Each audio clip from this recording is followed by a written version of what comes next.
क्या आपने कभी सोचा है, यह असीमित ब्रह्मांड आखिर आया कहां से? तारे, ग्रह, आकाश गंगाएं, सबकी शुरुआत कैसे हुई?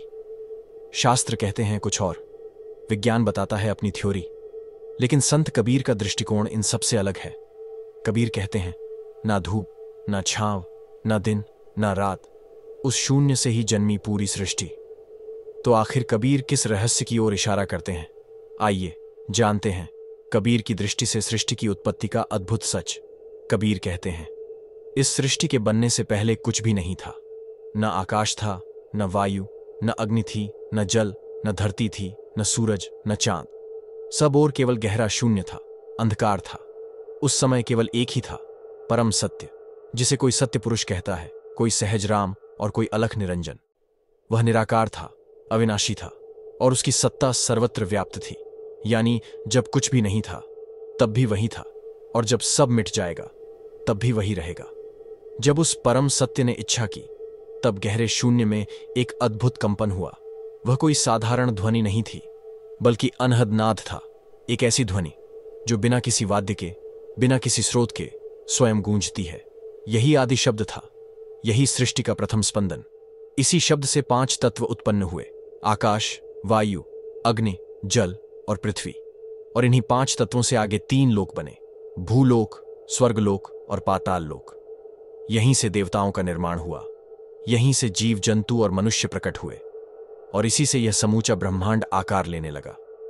कबीर कहते हैं, आदि शब्द ते 3 लोक भय, पंच तत्व उपजे ताहि में। जब ब्रह्मांड का विस्तार होने लगा तब सबसे पहले जल प्रकट हुआ। यह जल कोई साधारण नदी या समुद्र का जल नहीं था, यह था आदि जल, वह प्रथम तत्व जिसने जीवन की नींव रखी।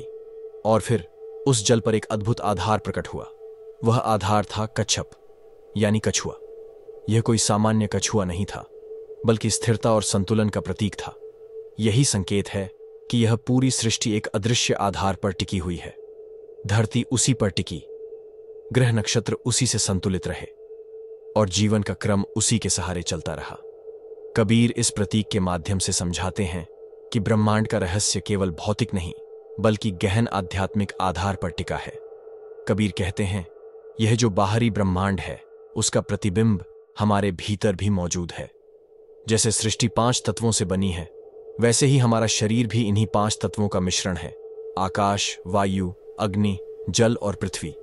हमारे भीतर की धड़कनें, हमारी सांसें, हमारी चेतना, सब उसी परम तत्व की झलक हैं।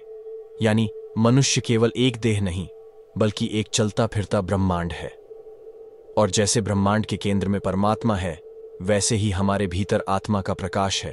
अगर मनुष्य अपने भीतर झांक ले तो उसे वही रहस्य मिल जाएगा जिसकी खोज वह बाहर करता फिरता है। कबीर कहते हैं, 5 तत्व की देह बनाई, उसमें रहियो समाए। कहे कबीर, सुनो भाई साधो, यही सृष्टि की थाह।